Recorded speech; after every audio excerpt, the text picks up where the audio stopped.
It's Lisa Rothman, the founder of StopFamilyConflict.com. Today I want to talk about giving advice. It is very fraught. I know this firsthand as a parent who frequently has lots of great ideas I want to share with my kids, and I also know as the child of someone how really ticked off I get when my dad, who loves me so much and desperately wants to contribute to me and have peace of mind that he has done everything he can, that I'm going to be thriving, he gives me advice and I get furious. This issue is top of mind for me because I recently had a conversation with a mom, and she was perplexed and frustrated that whenever she gives her daughter advice, her daughter gets ticked off. And I have permission to share the most recent incident that this happened, although I am going to be changing some names and details so that you can't identify who these people are. So we're going to call the mom Marjorie, and we're going to call the daughter Tanya. And Tanya is in her early 20s. She recently graduated from college. She went to college in a state different than the one where she grew up in and where her mom lives. And she is currently living with her mom as she's doing a job search, an apartment search back in the college where she went to. And the idea is that she is going to rent an apartment with some of her roommates from college and get a job. What has been happening, though, great idea, her mom's completely in support of it. Unfortunately, what's been happening is she's conducting the job search and the apartment search from the state where she lives. And this means things are not going as smoothly as they could. In fact, she has gotten a couple of job offers that she hasn't been able to accept because the apartment situation, they keep getting close to getting an apartment and it keeps falling apart. So Marjorie, the mom, concerned about this, wanting to contribute to her daughter, had the idea that her daughter could move back to that state and live with one of the roommates' parents or grandparents who they all live in the area. And that way she could be right there as they conduct their apartment search and as she conducts her job search. So she said to her daughter, Tanya, she said, hey, what about moving back there and staying with your roommates' families?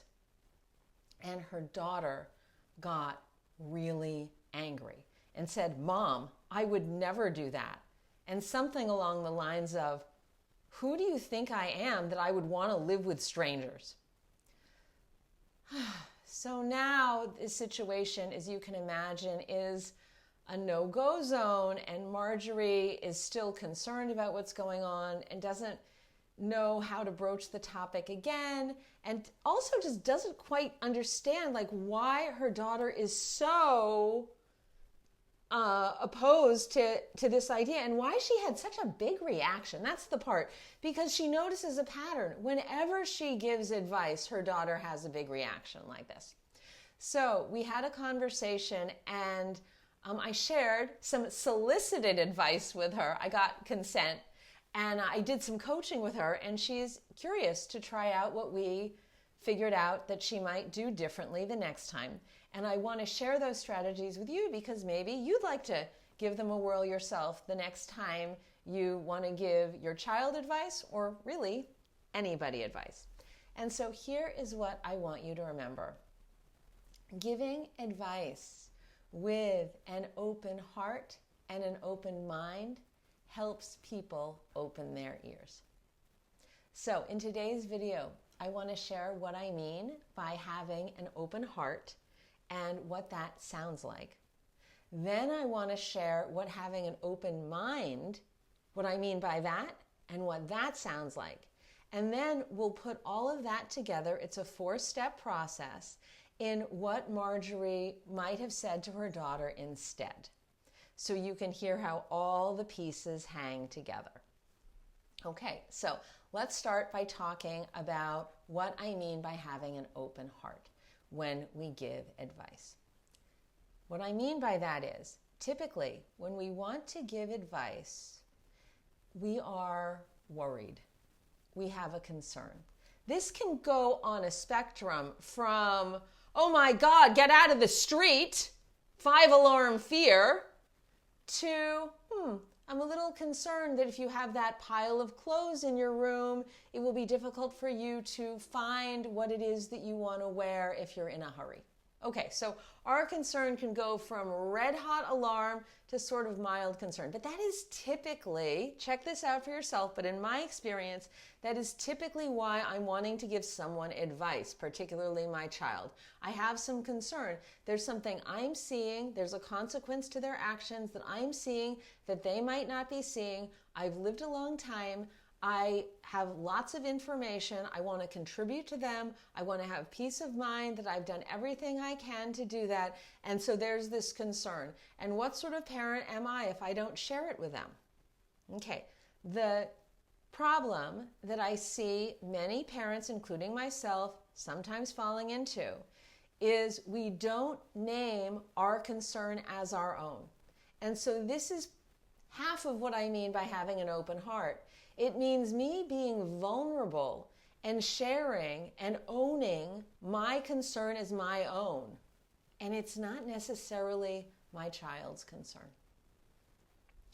So the first part of what this communication would sound like would be, hey, Tanya, daughter, my daughter, I'm aware, I'm concerned about what's been happening related to your job search and your apartment search. I'm concerned it's not going as fast as you want it to. And I have an idea about that. Okay, so there I am. I'm opening my heart to what it is that I'm concerned about. And the other aspect of opening my heart is to recognize that it's actually up to my daughter, in this case, it's up to my child whether they want to hear it or not. This is their life, and they are going to decide whether they even want to take this information in. So I'm going to now also open my heart by making myself very vulnerable, by acknowledging this reality to them that they might actually not want to hear from me. And so I would then say, would you be open to me sharing the idea that I have? And to be prepared to hear a no. And if I'd hear a no, I'd say, it's absolutely your choice what it is that you choose to listen to. And I recognize that in the past, when I've had advice to give you, I've offered it. I've actually forced it upon you. It hasn't been an offer. I've sort of demanded that you pay attention to it. I could really get why you're not wanting to get any new ideas from me. I can see where you're coming from. And if that shifts, the porch light is on, I have an idea it might be helpful anytime. And if not, that's, of course, your decision. Okay, so that is what opening my heart would look like.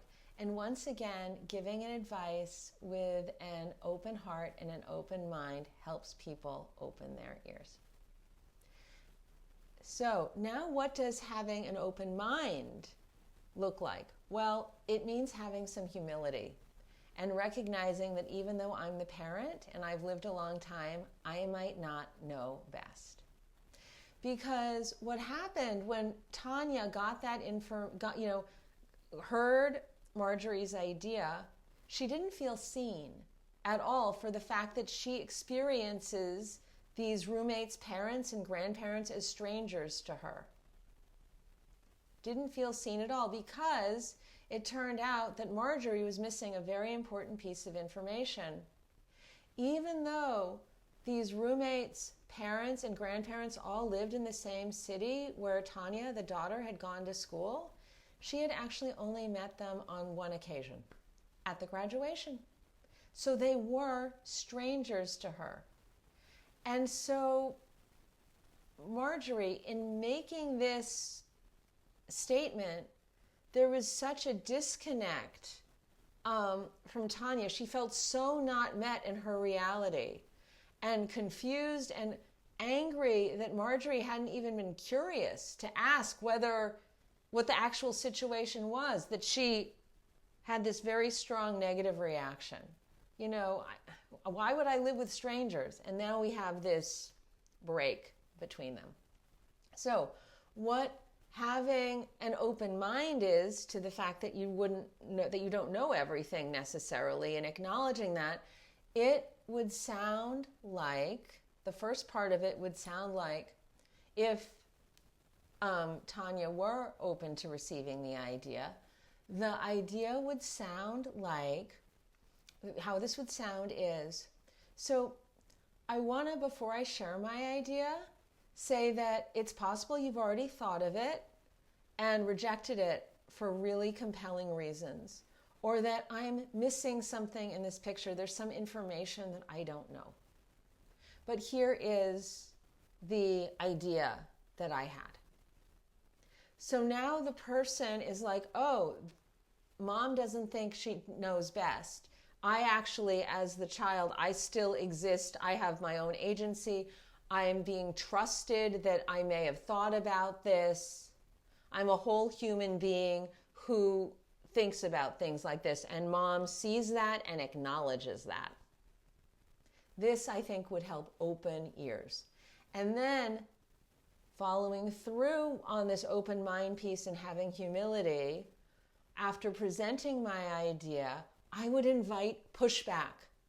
So my idea is that you'd move in with either the parents or the grandparents of your roommates.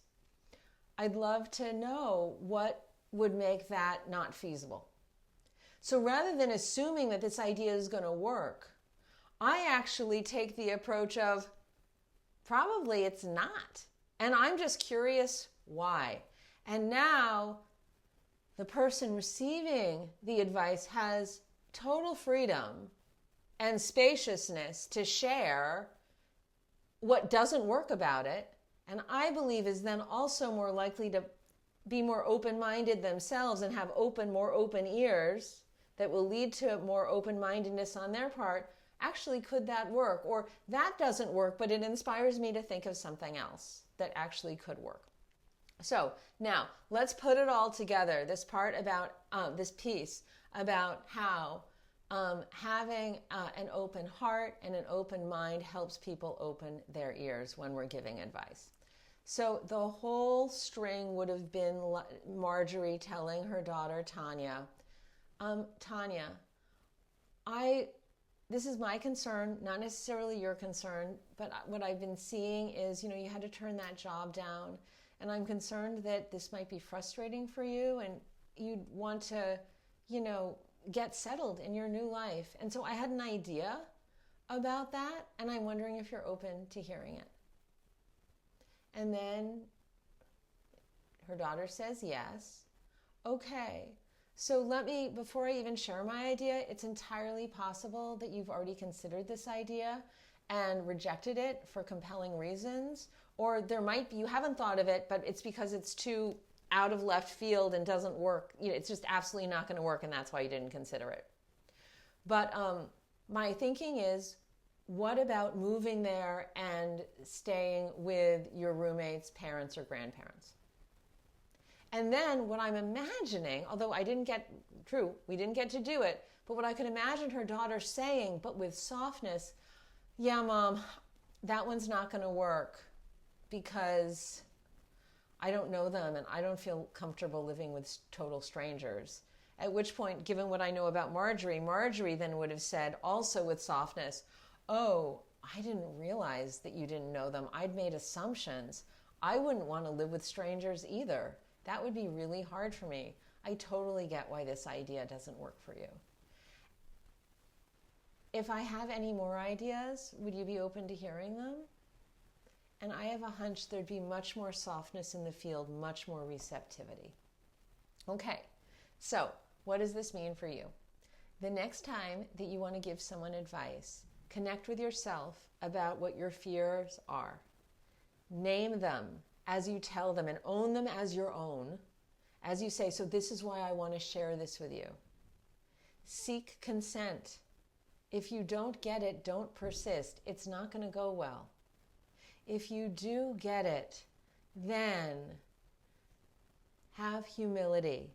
The idea might not work for all sorts of reasons, and then invite pushback against the idea. Okay, so the next time you want to give advice, I hope you'll try this out. I hope you'll let me know how it goes. And I hope that it results, you having an open heart and an open mind will result in the other person hearing the contribution that you're so very much wanting to make to them and to their well-being. If you enjoyed this video, please hit the subscribe button. It's the little bell thing, I think. And if you know someone who is in a situation like Marjorie is in with her daughter, please share this video with them. Okay, bye for now.